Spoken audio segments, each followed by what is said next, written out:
What is going on, guys? Welcome back. Commentary for you. A video that I said to myself I'm not going to do.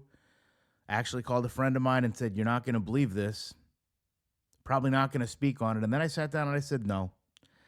If you're going to do MMA commentary and make content again, you're going to have to face the uncomfortable realities of this industry." And the fact of the matter is, as I've went out to so many events the past couple months, I've learned the connections between individuals in this community is very small. You will no doubt run into people that you've known, have a connection to through another individual or through another card or through another gym.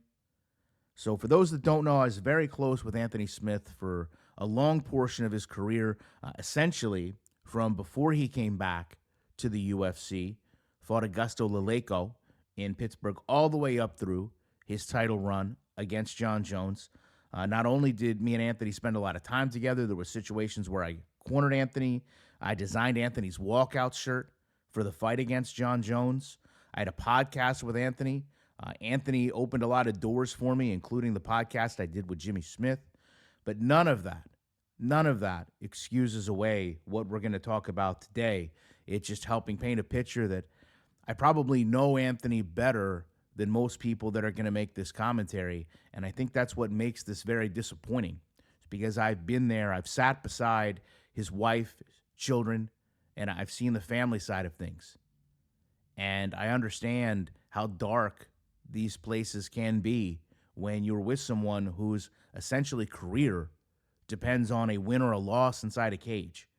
And I think unless you've been with someone that's fought, or you've cornered someone that's fought, or you fought yourself, it's easy to talk about these things, but unless you've experienced them, you really don't understand the psychology of what goes on.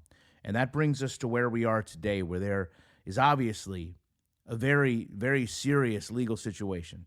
Anthony has been arrested in Nebraska on multiple felony charges, and according to the booking information in the Sarpy County, he is facing charges that include terroristic threats, first-degree false imprisonment, first-degree domestic violence assault causing serious bodily injury.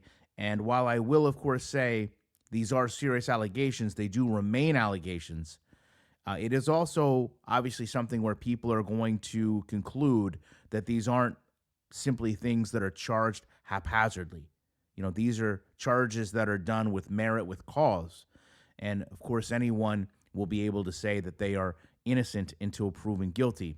Now, news of this began to circulate about the booking a couple hours ago. Every major media news outlet from MSN to TMZ has covered it. And although right now a lot of the details of the incident remain unknown, the charges themselves are going to be what generates a lot of talking points.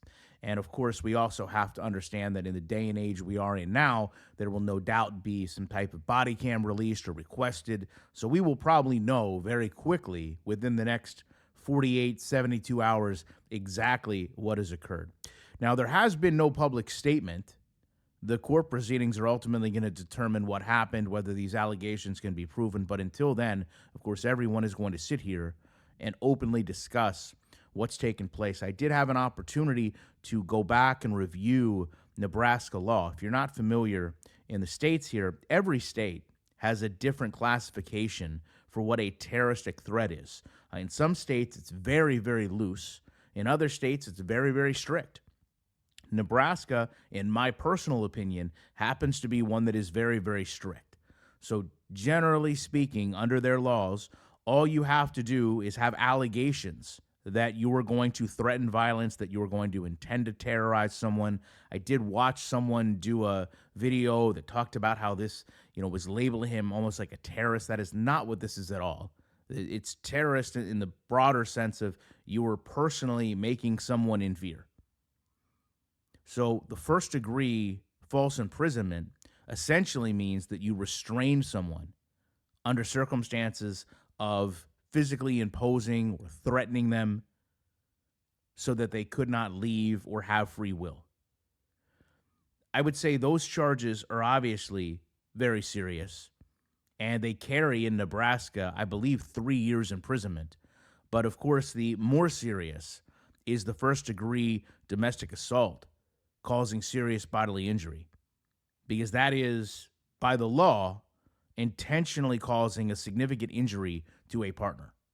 And again, those are just charges. They've not been, at least from what I understand, anything more than filed. So Anthony, as of late, a lot of people will mock his career, the on-paper concept, some of the takes that he's had, specifically about, John Jones maybe not being all that good.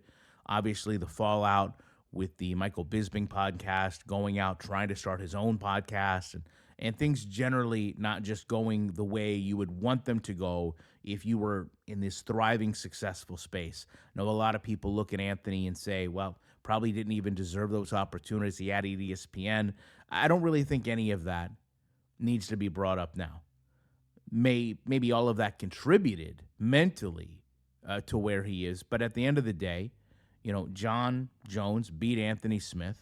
Whether Anthony was going to bail out of the fight or not, it created a staple in the MMA landscape where, much like Matt Hamill, people felt that careers could have went differently. Anthony then retired, tried to work out in media for a bit, and most recently came back, fought in George Masvidal's whatever bare knuckle series George is running. And of course, all of that brings a lot of visibility. Not only having a UFC championship fight, being a championship contender, but being kind of handpicked. I guess a fun fact, if you've ever been out to the Apex, when you go in, there's these big hand mural, and the hands are actually Anthony's hands. The photographer took a photo of Anthony's hands after a match. So if you've ever went into the Apex, no doubt you've seen this massive, it's like a 20-foot mural of just wrapped hands. Those are actually Anthony's hands. So he obviously is very much ingrained, regardless of what people will tell you, into MMA culture, into UFC culture, for better or worse. So it is going to make this much more of a story. It's going to make this story spread much quicker. And I'm sure some people will have disbelief. I'm sure some people will have concern. I'm certain there's going to be some people that say, listen, let's just be patient and wait for everything to go through the legal process. That's just the nature of MMA fans. But ultimately, this is one of those situations where it's important to separate the filing of the criminal charges from the conviction, because an arrest is just the beginning of that process. It's not really the end of the process. But of course, to get to that point, you have to have evidence. And when you look at these charges, there's really nothing that someone can say or do to help them justify why they put someone else in this position. You're never going to sit down and say, well, I had these things happen, but it's acceptable because, these are things holistically that are unacceptable in society. These are children, spouses.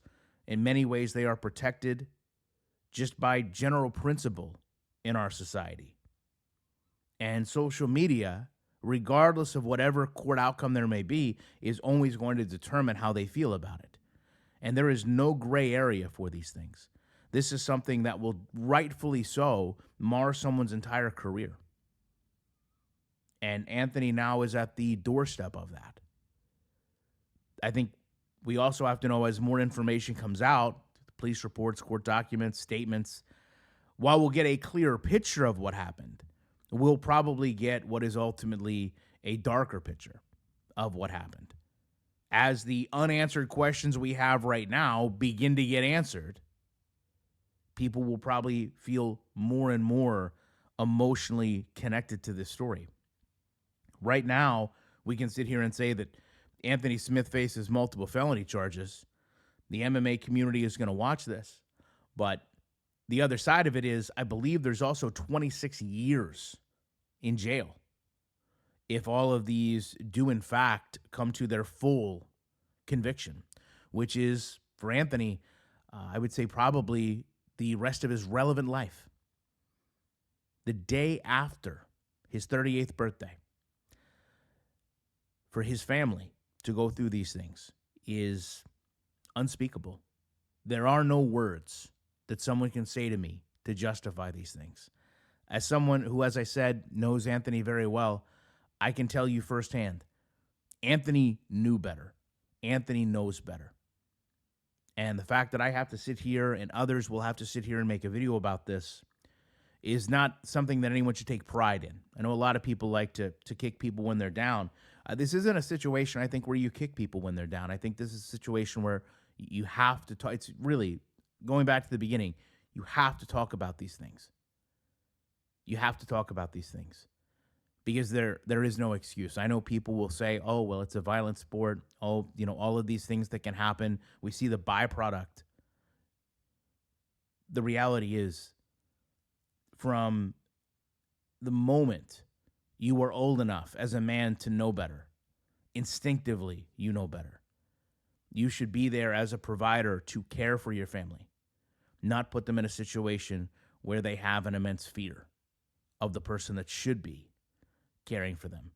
And I think if you go back, particularly to when Anthony had the home intruder, there obviously was a time where he was firmly wanting to defend his family, protect his family. If you go and look at what happened in the Johnny Walker fight, where he told Johnny Walker that he was attacking his family. A lot of people made a joke about that.